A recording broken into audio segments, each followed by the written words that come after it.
What's up, guys? Welcome to another episode of The Rundown. Now, Justin, how are you today before I explain what's going on here? I'm doing all right, man.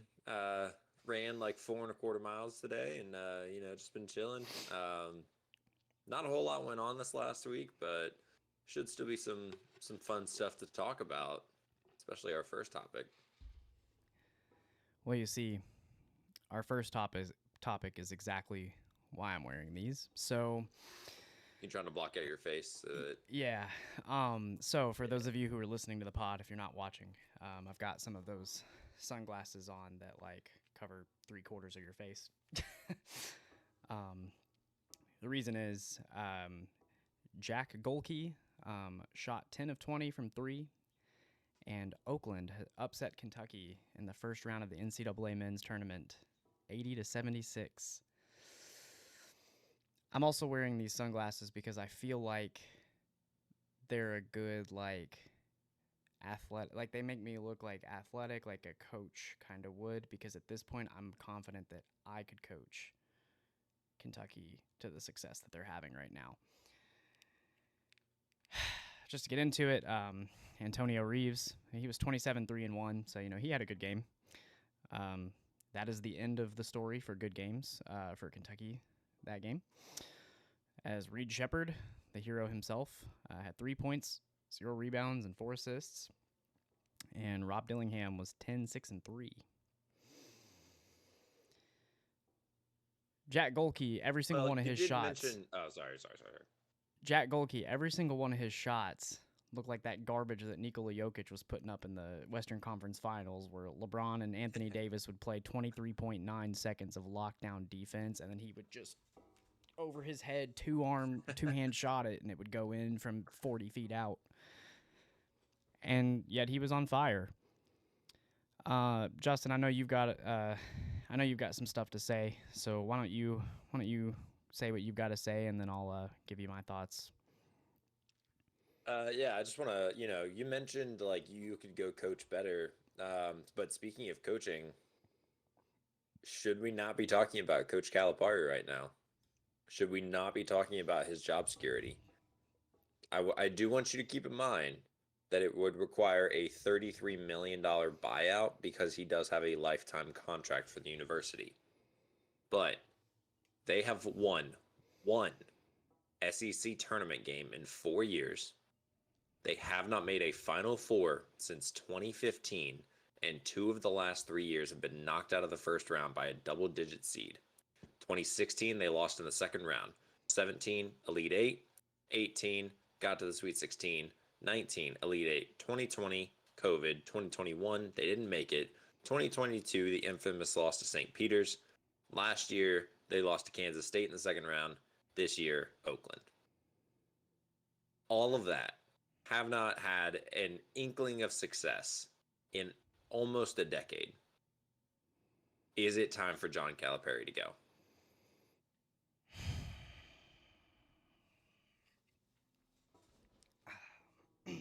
Listen, I think John Calipari has been one of the better coaches Kentucky's ever had. I mean, he's one of the better college coaches ever. I think I think he has a very impressive resume, and I think that he does still bring value to the university in terms of recruiting. I think we are at a point now where that is the end of the value that he brings to the university. We have routinely, over the last 5, 6, 7 years, seen him get outcoached in the biggest moments. We've seen him come up short. We've seen him have very talented rosters and lose games that they have no business losing. We've seen his one and done model fail. We've seen him have older rosters and not get it done. And it just feels like it feels like he subscribes to, like, whenever he's reaching out to players and recruiting them, it's all about, hey, I can help you make generational wealth with your family and get to the NBA, and not, hey, I can help you win a national championship at Kentucky. And unfortunately, if you're a Kentucky fan, you don't give a damn about them going to the NBA. You don't. You want to see the national championships. You want to see us at least compete. There has not been a year in genuinely the last decade, with the exception of 2020, where I thought Kentucky had a chance. And genuinely, 2020, I think they could have won it all. Like, I think that team was that good. Outside of that year, there's not a year I seriously thought, really since 2015, that I thought, oh, yeah, this is Kentucky's year. We're winning it all. Obviously, I was hopeful. It's my team. I wanted them to win. But I just, from the years of like 2016, 2017, 18, all that stuff, where they were losing SEC tournament games because they would shoot 11 for 40 from the free throw line, to these last couple of years where they seem to figure it out at the end of the year, and then they don't care about the SEC tournament, so they crap the bed then, and then we get into the first round or the second round and we get beat by a worse team. I think we are at a point where it's time for a new set of eyes, and it's time for a new coaching philosophy. And so if they're going to keep Coach Calipari, I think he needs to fire his entire staff and start fresh. If they're not going to keep Coach Calipari, then I think it's time you move on. And the argument that I always hear is, well, who are you going to replace him with? Who is going to come in and do as well as he has? Hell, get any young, hungry coach, and they could coach the talent that he's had to the first round. Like, if that is the pinnacle of success for us, is the first or second round, I'm confident he could do that. Hell, get Chris Briggs from Georgetown. He could do that. So, right down the road. For real. I think we are at a point where I've been saying this for a couple of years, that I think his time is coming to a close. I think it's no longer coming to a close. I think it's time. Yeah, I agree. I think with the amount of talent that he's had, and I get that, all of these other teams, most of the time they have these returning juniors and seniors that have been there and they've played together, and they've been there, done that. And Kentucky doesn't have that, and Calipari's essentially forced to throw together a team of, 4 freshmen and 3 sophomores and a junior, and 7 months later say, hey, go try to win a national title. I understand that's a tough thing to do. But if that's the model that you have and you continually have, and that's the recruiting style that you continually have, that's a problem. Can I stop you there really quick? Yeah. So even then, though, like, he doesn't recruit role players. It feels like every year his team is his starting 5 or 5 guys who think they are the guy. And it's his turn. I would say it's like my 3 turn. guys. But you know what I mean. It's like there's not any. Yeah. He doesn't recruit any good role players. It's always he recruits guys who think that they are going to be the guy, and then he just has some leftover guys who were there for a couple of years and weren't good enough to go to the draft. Yeah. Yeah, no, it's definitely frustrating if you're a Kentucky fan, for sure. Yeah, hence the get up. I'm repping. Obviously, It's my team, but man. So Justin, I wanted to ask you then. Obviously he gave another one of his post game press conferences where he was, oh, don't pin it on the kids. Don't pin it on the kids. It's not. This one game shouldn't define them. Nobody's saying that, John. No, nobody's saying that. Nobody is defining them. You know who's defining Kentucky basketball? John Calipari. They're not a blue blood anymore. Nobody's scared of Kentucky. And that's what's so frustrating, is we've gone from this school that was, I don't think we still have the most national championships, do we? I don't think you ever did. I thought UCLA did. I thought because we had 8, we were up there. Maybe I'm wrong, but UCLA has like 17. has UCLA tried? Not. There was something I saw. Maybe it was just that we were the I winningest. think you guys have the most like wins overall. That's what it is. Okay. Anyway, um, you know, the expectation at Kentucky is championship. And I know you're about to get into this, but like, what do you make of his post-game comments? I mean, he's basically said his goal is to send players to the NBA and not win championships. So what are your thoughts here? Oh, this pissed me off. I was about to say, you know how I feel about so it. so much. Let's just take a step back for a second and let's think about this in football terms. College football.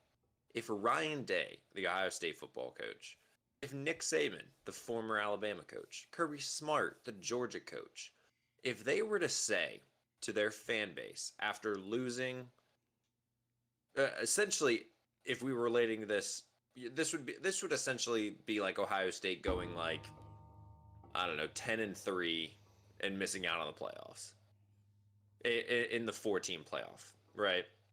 So if he were to come out and say that, and he were to say, my goal is to send players to the NFL and not to win national titles, they would be run out of town with an angry mob with pitchforks and torches. Like, they would not have a job anymore. No. If those respective coaches at their programs hadn't been to a college football playoff Final Four in 9 years, they wouldn't have a job.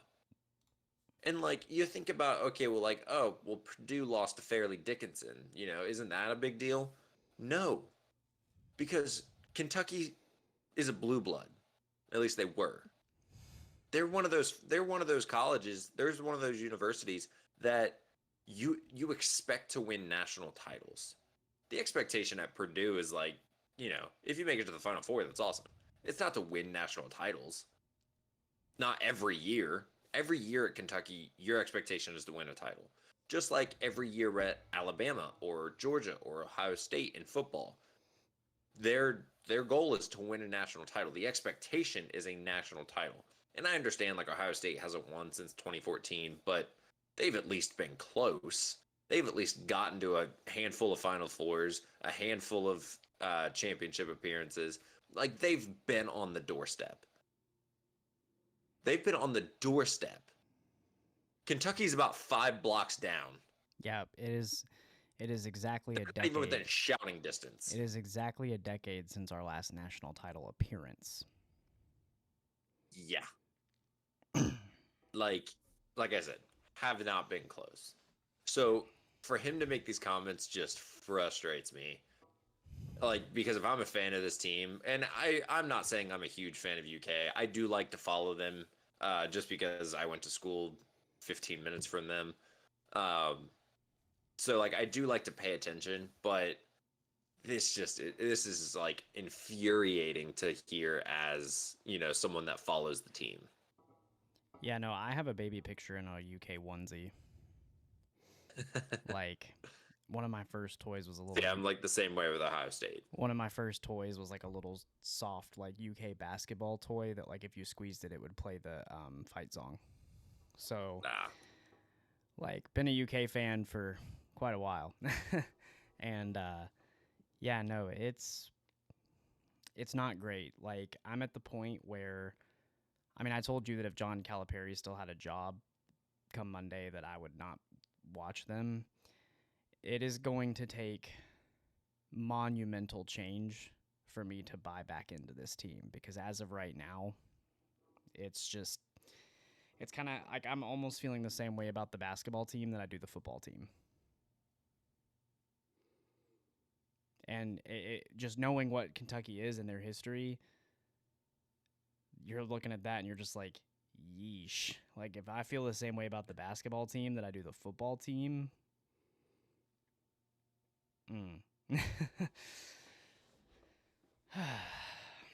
yeah. One of those things that, like, it's almost, you're getting to the point where it's like, if they do well, yay, and if they don't, well, eh. It's like how I felt about the Titans after Tannehill got hurt and everybody was hurt, and it was just the season was a wash. It was just like, if they win a game, they play well, great. If not, I expected it. Yeah. So, Your um, expectations have been lowered. yeah. So, yeah, I'm as far as his post game comments, I'm like I said earlier, I don't think anybody is defining the kids that he coaches based on this loss. I don't think anyone is looking at it honestly as a reflection on the kids. I think the moment was a little too big for Reed Shepard, and that's okay. He's a freshman. Some people just aren't ready to take that leap at that point in time, and it happens. Um, I think that honestly, the success that he had earlier in the year in moments like that probably hindered him a little bit there because it put all that pressure of, oh, he's going to be the hero. That being said, I think this said nothing about the kids that we didn't already know, and this said a lot about John Calipari because we yet again watched him get outcoached. I mean, he looked lost. Kentucky looked lost. They had a turnover where they literally inbounded the ball and then tossed it back out of bounds, or they caught they it was the Oakland shot a free throw and then missed it. The UK player caught the ball and then tossed the ball out of bounds because they were going to inbound the ball. But they didn't make the free throw. Off a missed free throw. So they turned it over. And John Calipari was just like, like he was lost. They were lost. It just. But like that's just coaching. Like that's Yeah. just not having your guys prepared for Right. whatever reason. It's like watching the Dallas Cowboys lead the league in penalties every year. And it's like it's on coaching. That's one of my favorite tweets that I saw was that Kentucky has become the Dallas Cowboys of the NCAA men's basketball because there's all this hype around them and all this showboating, all this brand that goes with it. But then when the rubber needs to meet the road, they choke. And it's just, like I said, it's going to take a lot for me to buy in. But yeah, I think that's all I really had. Do you have anything else on Kentucky?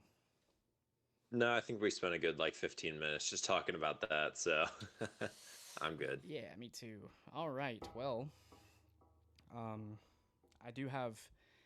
You want to know how much, like, I am thinking about like John Calipari's chances of turning this around. You know how highly I think of that.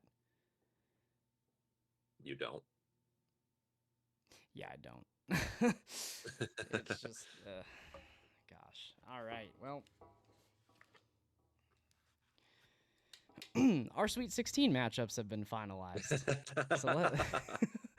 So, out of the East region, we've got top seeded UConn against 5th seeded San Diego State, and we got 2nd seed Iowa State versus 3rd seed Illinois. Out of the West, we've got North Carolina 1 seed versus 4 Alabama. We've got 2 Arizona versus 6 Clemson. In the South, we've got number 1 Houston versus number 5 Duke. We've got number 2 Marquette versus number 11 NC State. And then in the Midwest, we've got number 1 Purdue versus number 5 Gonzaga. And then a team that is more South than UK, but is in the Midwest, number 2 Tennessee versus number 3 Creighton. These are some good games, honestly.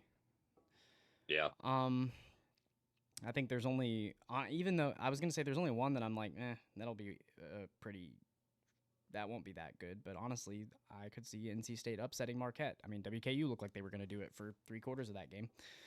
So, Justin, which one of these matchups is most intriguing? I think for me, it's the Iowa State and Illinois game. I know that might come as a shock because it's like, oh no, it's not a 1 seed. But the Iowa State and the Illinois has the best offense in the country, and Iowa State has the best defense in the country. That's going to be fun to watch. Like you truly are going to find out, does defense win championships or does getting buckets win championships? Well, so it depends. I think that's going to be really fun to watch. It depends. If they're not getting buckets, then you'll know. Yeah. Yeah, I think for me, it'll be really interesting to see Tennessee Creighton because I think Tennessee has the stuff to win it all this year. I mean, there's a reason why my other bracket was picking them to win it all. and I think, But also they could trip up but also they like they could did in trip the up. SEC And tournament. Creighton is one of those teams that's good enough that if you trip up, they're going to take advantage of that. And so I think Oh that'll yeah. be a really great game. I think Yeah, that's another that'll be another good one. I think UConn is establishing themselves as the best team right now, but I think that like North Carolina, Houston, Tennessee, Purdue all have an argument for that next best team. So, speaking of number one seeds, which one do you think is most likely to be upset first? This is a tough one because I look at UConn and I don't think anybody's slowing them down right now. They just Mm. look like a well-oiled machine. I like it just it's impressive. UConn could And then you go to probably North beat the Atlanta Carolina. Hawks. Uh, no, the Wizards. The Wizards, well, okay, that's fair. Georgetown Wizards College is the could beat worst the team Wizards. yet. Then you go to North Carolina, and they looked a little shaky coming down the stretch of the regular season. Um, they got to the ACC tournament, but I think they're going to have the two best players on the court, which is RJ Davis and Armando Bacot. So I think as much as Alabama can score the ball, I don't think it's going to be North Carolina. Then we go to Houston and Duke. You know, Houston and Houston, Oh, just kidding. yeah. Yeah, I can't read. Houston, I thought was kind of on the same level as UConn, where it was one of those they look unbeatable. I don't think anybody's touching them. And then they played Texas A&M, and they looked a little vulnerable, and it was like, ugh, I don't know. I still think Houston probably gets that done. So, to answer your question, I think it's going to be Purdue. I think if they, Purdue's I the think fun they'll be the one that Purdue's lose. the fun pick, but also historically, it's Purdue. Yeah, I mean, they've done it before. They'll do it again, and Gonzaga has the team to do it this year. I think so too. I think that, to be honest, I don't think Duke is as good as Texas A&M was. And I think that's gonna help Houston. Um, I North, think Duke's had a cakewalk kind of yeah, up until this point. yeah. Um, I would agree with you, Purdue. However, I think North Carolina, Alabama is gonna be a spicy game. Alabama, they've got that dog in them. They play hard. I mean, there's a reason when like every other SEC team lost. There's a reason that Alabama and Tennessee have made it this far. um, so I think North Carolina, I think, could be a sneaky upset team. Yeah, I also just want to give a shout out to the Big East. They had 3 bids: UConn, Marquette, and Creighton. Here they are. All 3 of them made this. They have all made the Sweet 16. So shout out to the Big East. SEC, it just means more losses. Um, and then last but not least, do you like that we don't have a true Cinderella team? Unless you consider NC State, but I don't know that anyone necessarily does. It's tough to consider NC State like a Cinderella because they come from a Power 5 conference. Like when I think of Cinderella, it's like St. some Peter's, mid-major Loyola, team. Chicago. Yeah, Yeah. yeah. Or Florida Gulf Coast from years ago. Who? Dunk City, like one of those, like a team that you've never heard of until that year and going on a run. And I don't know, it's tough because like I feel like this is the only sport where you get something like this, Mhm. because in the NFL it's all the teams, all the players. NBA, MLB, it's the same thing. And even college football, you only get 4 teams in. So at that point, Alabama, Georgia, Michigan, Ohio State, Oregon, all of those teams. You know those brands. But in the NCAA tournament, you get St. Peter's, Loyola Chicago, Florida Gulf Coast, Oral Roberts, like teams that you've never heard of, colleges you didn't even know existed. We both had to look And up Oakland. Yeah, I didn't even know that. I didn't even know where that was, and apparently it's like 45 minutes north of Detroit. I don't know. You could have told me that was in like Montana, and I probably would have believed you. Do you know that there's an Oakland, Kentucky? You could have told me. And it's like Yeah. 10 minutes north of me. Yeah. I also think there's an Oakland, Indiana, and of course Oakland, California. So I don't know. I'm in Um, California. but No, I'm you just kidding. know, um, but yeah. So I don't know. It's tough. I don't know if I like it. I think I enjoy seeing at least one kind of mid-major team Mm-hmm. make the Sweet 16. Um, and it just doesn't feel like we have that this year. Not No, to say that this tournament's been bad.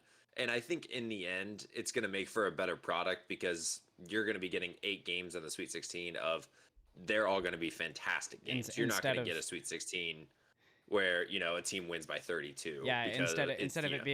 being Peter's gets to 7. the Sweet 16 and Yeah, they're going to get blown out by 30 because they're just completely that's what I was outmatched. gonna say. It's like you get to the Sweet 16, you get 7 really good games, and then one team just gets absolutely unholy things done to them because it's they're at the end of their run. Yeah. Um, I tend to agree with you.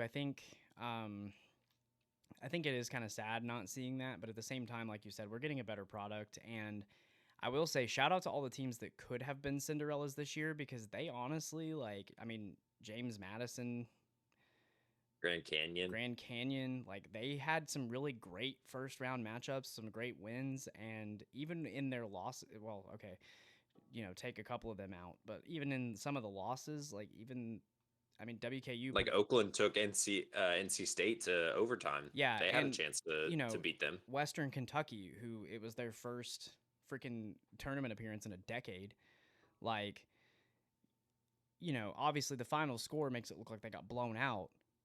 They had the lead at halftime. They were in control of that game for about 25 minutes. Yeah, and I mean, And then Marquette the is last 15. well, the last 15 plus. I mean, you start the second half and you forget what that orange round thing is. That's not great. But Yeah. it's one of those years where we've gotten a lot of really good games, even with teams that probably shouldn't have put up a good game. Whew, sorry, got tired apparently. Um, I'll tell you what. I'll let you do the next set of news we've got. The NFL has proposed some rule changes, and Justin is going to tell us about them. Cool. So, in the coaches meeting this week in Florida, they have voted to add and or change the following rules. First one is they have banned the hip drop tackle. From what I understand, the NFL is more likely to enforce fines following the game rather than enforcing this by way of penalty during the game. I do like that, just because I feel like if you're trying to enforce penalties during the game, you're going to get a lot of objectivity, and it's going to be kind of a bang bang play, and nobody wants to see more flags. So I like that the NFL is going kind of away from that and trying to enforce this more by just fining players after. I'm just curious, where did you see that? Because I haven't seen that reported. I've heard it from a bunch of different people on like ESPN. Okay. I'm curious because Colin Cowherd, like on his show today, said that it was a 15-yard penalty and an automatic first down. Well, I'm not saying that they're not going to call it by penalty. I'm just saying that they're gonna try, like they're not gonna. How do I explain? Like they're not going to be throwing a million flags for it. If they see it, they'll throw a flag. But if it's something they Gotcha. miss, they're Okay. not gonna like go back and Okay. throw a flag Sorry, for it. I think I misunderstood you there. So. Yeah, or if it's like a bang bang play, or it's hard to tell. Like they're not going to throw a flag. They're going to try to enforce it more by the fines than penalty. Mm-hmm. Not to say that they're not going to throw flags on it. Gotcha. They're just going to try to like limit how many times they're throwing the flag for it. Yeah, I think Cowherd was saying like they'll probably they'll probably penalize it heavily at the beginning of the season and in the preseason, and then towards the end of the season they'll start kind of backing off unless it's egregious. So essentially because they don't want to be deciding games and key moments with flags, so naturally they're going to stop calling it at all unless it's the Chiefs and Patrick Mahomes is getting dropped, and then it's or he's going to throw And then it's going to be a 35-yard penalty. Well, he's going to throw a pick six to lose the game, and then they're going to be like, actually, there was a hip drop tackle. So, really quick, breaking news: the Rams have signed corner Tre'Davious White to a 1-year deal worth up to $10 million. So I just saw that report. It's a good sign. Yeah. So, Yeah. The next rule change is that coaches are now allowed a third challenge if they get one of their two correct. So they just have to get one correct and they will get a third challenge. hmm. I think I like this. I mean, it gives coaches kind of an incentive to, throw that challenge flag, hoping you get one right, you get a third one. Whereas like you might end a game with one in your pocket when you could have thrown one out earlier in the game, which could have gotten you something. Yeah. So I think it's cool. I think it's cool. I think it's cool, and it rewards teams like you said for challenging. So for me, it's like it um, incentivizes that challenge, and to really you see a lot of coaches like not do it because they want to save their challenge because they know they're only gonna have one left, stuff like that. So I think And it'll they don't want to burn a timeout if they get it wrong, right. So I think which it'll I mean that's still going to be a case, but still. right. But I mean, if you know you can still challenge two plays afterwards if you get it right, I think it'll lead to some decisions being made to do that more often. So Yeah. And then the final major rule change coming to kickoffs. So the kicker will still line up at their own 35-yard line. The kicking team will now line up on the opposing 40-yard line. The receiving team has to line up between their own 30 and 35-yard line, and they must have at least 9 players in this zone. The receiving team can opt to have 10 players and one returner, or 9 players and have 2 returners in the receiving zone between the 20-yard line and the goal line. Nobody except the kicker and the returner will be allowed to move until the ball is touched or hits the ground. If a team wants to attempt an onside kick, they will have to inform the officials beforehand, eliminating surprise onside kicks. I also believe that if the ball is kicked and it does not reach that 20-yard line, then the ball automatically goes to the 40. mm-hmm. And then if the ball hits the ground inside that receiving zone and goes into the end zone, it'll be placed at the 20. Mm-hmm. They also are eliminating all fair catches, so you must return a ball if you catch it. So the league is doing this in an attempt to increase returns while decreasing the amount of head-related injuries that occur at these high-speed collisions during kickoffs. So, with all that being said, Ben, what do you think about this? Sorry, I'm still taking all of that in. It's a lot. It's a lot. It's supposed to mirror what the XFL is doing. I will say, I think that reasoning is a little BS. Like decreasing the amount of head-related injuries that occur at high-speed collisions during kickoffs.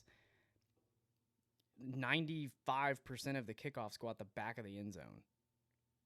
Yeah. What injuries? There are a couple parts of this I don't like. For example, I don't like the elimination of the onside kick. The surprise onside kick. Yeah, the surprise. Like obviously you can do that, but I think it is better to have it as a surprise. I know they don't want people going for them because it's like a low success rate, but it's like, I think of that play, the Saints, where they had the perfect onside kick. It came out of nowhere. Nobody was ready for it. Or like Pat McAfee kicking off to himself on that fake kickoff, and it's like, I don't know. I always like the surprise trick plays and everything, and so it's like I am kind of sad seeing that go out. Some of it, like, this is just a lot, dude. Yeah. Like, I don't know. I don't know how. I think I'll need to see it in action before I decide how I feel about it. I've seen a couple clips of it in action from the XFL, and I don't know. I'm not really a fan of it. Like, the NFL has been around for 100 years. There's one thing that's never changed. It's the kickoff. They've been doing that same kickoff for 100 years. They And did I move it. They understand did there's move it once, but that's it. yeah, but the same like format of like the Yeah. guy, they all line up on the same line. There's, like the format of it has not changed. They might have like moved it back or forward 10 yards or whatever. But like I understand there's going to be innovations to the game and there's going to be more data that comes out and like people, teams are going to play a certain style because that's what the data says to play. And like I get all of that, but it just feels like you're kind of taken away from like a little bit of like the history of the game. For me, I It just think feels like you're taking a piece of that away. too, I mean, it's going to give an advantage to returners. Oh yeah, because now you only have to get like 10 yards God, to could get you past imagine? all of the like kicking team. God, could you imagine how many more returns Percy Harvin and Devin Hester would have had if they could have had Devin Hester would have if they could have had 1,000 kickoff returns. if they could have had 45 yards untouched to run that ball back before, like there wouldn't have been a soul that would have stopped them. Yeah. Like Dude. Devin Hester would have caught the ball at the 2 and be like, "Oh, I have 30 yards before anyone's gonna touch me. I'm gonna get a full head of steam." Okay, and then I gotta make like 2 guys miss because the Right. other 9 are on the other side of the field. Right. It's just, I don't know, man. Like I said, I'm gonna need to see I it. just remember as a kid, like watching guys like Devin Hester and Ted Ginn Jr. Watching those guys growing up and being like, wow. And like I had already been playing football, but that was kind of like what got me into like watching football was watching some of those guys, like watching Devin Hester return a kickoff for a touchdown in the Super Bowl. Right. And now it just feels like Devin I don't know. Hester, It's Percy just it's Harvin, not the same. Ted Ginn Jr., freaking It, that like 1 year when Cordell Patterson, yeah, that like 1 year when Pac-Man Jones was nasty. Antonio Brown was a good. I mean, he was more of a punt returner, but still. Yeah, like I don't know, like you said, it feels like it's taking away from the game, and it's under the guise of player safety, but in reality, I think it's more of just they want a product that's more analytically pleasing. Yeah. So I don't know. I don't know. And the whole like trying to reduce the amount of head related injuries, I get that, they want to keep their players safe, and I understand that. But I don't know. It's tough because like they are human beings, but also they make millions of dollars. That and by signing that contract to make millions of dollars, they are assuming that risk. Like it is a contact sport. I'm not saying they should be signing their life away to go tear 4 ACLs and break their clavicle. That's not what I'm saying. But like you signed the contract knowing, hey, it is a possibility I could get a concussion. It is a possibility I could tear my Achilles. Like it's not something that I want to happen, but it's a possibility that it does happen. Justin's over here. They're making millions of dollars for that reason. Justin's over here. Knock his head off. Break his clavicle. Oh gosh. But yeah, that's kind of my thoughts on it. It's Yeah. just, I don't know. Yeah, I'm with you. The hip drop tackle, though, I will say I do feel like some of the defensive players right now are overreacting just a little bit. Because if you have time to do the hip drop tackle, you have time to do a proper tackle. That being said, I do think that there are some, like, could you imagine if freaking DK Metcalf had gotten flagged after he ran down who was it? Buda Baker? Yeah. Because he hip drop tackled him. So it feels like we're at the point where the NFL is pivoting. It's swinging too much in the offense's favor. So it'll be cool in like a year. Yeah, because these defenders are going to have to make like split-second decisions when they're trying to chase a guy down. It's, oh, do I Do I hip drop tackle this guy because that's the only way I can tackle him right now to bring him down, No, or you do I you dive you give up the for his touchdown. feet? Yeah, or do I dive for his feet, which has a lower rate of tackling, or do I just let him go because I don't want to get flagged? Right. Like, and like they have to make this decision in 5/10 of a second, or otherwise the guy's gone anyway. You mean you can't make that decision faster than that and do a better job? Come on, bro. No, you go guard Tyreek Hill and let me know how it goes. Or To be fair, he'd probably knock you up anyway. do the MLB has officially returned. Opening days for most teams is this Thursday. I'm sorry. I I'm just gonna need to share. state the fact that Tyreek Hill has 3 baby mamas this year, and the Carolina Panthers had 2 wins. So the MLB has officially returned. Opening day for most teams is this Thursday. And to quote what I put in our doc for this week, we do not care. We do. I do. Yeah, that's fair. That was kind of all I wanted to just, Just say it's back. MLB's back. Yeah. I got you. Yeah. Can't wait for the Cincinnati Reds to make you mad too. All Yeah. right, on to our hot takes. 162 games of disappointment. On to our hot takes section. So, I'll just start us off. The Yukon Huskies, I think, will repeat as NCAA champions. I know that's like not the hottest take in the world, but it's March Madness, so I feel like picking any team to win at this point is a hot take.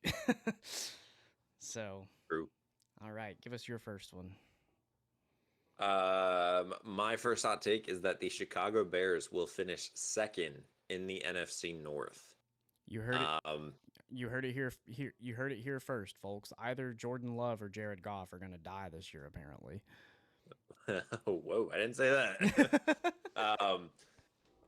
DraftKings did release win totals, and they had the Chicago Bears at 8.5, and they had both the Packers and the Lions set at 10.5. So I just think one of those teams, my guess is the Lions, is gonna have kind of a disappointing season. And that, if Caleb Williams is the guy, he's going to lead them to like a 10-win season. So they'll finish second. What, for some reason, the Vikings are going to go undefeated and Sam Darnold's going to have like the best year ever. He's going to go for 7,000 yards and 65 right. touchdowns. Right. And 2 picks. My second hot take is a hotter take. The Los Angeles Rams will win their division. They are in a division with the Seattle Seahawks, the Arizona Cardinals, and the San Francisco 49ers. And I think the Los Angeles Rams will win that division. Reason being, I think that the 49ers have peaked, and I think it would not be unrealistic to see them take a step back this year, especially if, kind of Brandon Ayuk stays disgruntled and is dealt or, just doesn't play well. I could see that team taking a step back. The Rams, meanwhile, were probably one play away from potentially playing in the Super Bowl. So,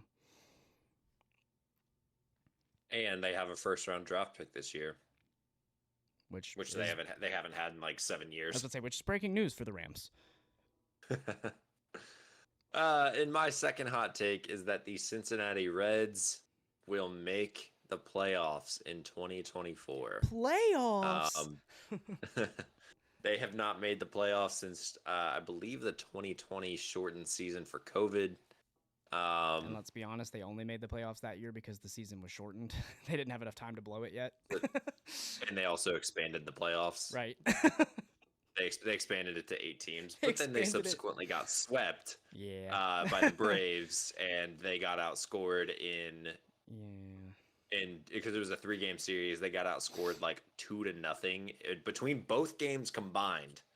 They didn't score a run in like 23 straight innings. Yeah. So, yeah. The Bengals won a playoff game in my lifetime, just waiting to see if the Reds will win a series. Yeah. It's been 84 years. Yeah, and it's almost actually true. Yeah. Not really, but it's still pretty bad. And 1995, I think. something like that. So it would be the first time in my lifetime as well, as I was born in Yeah. '96.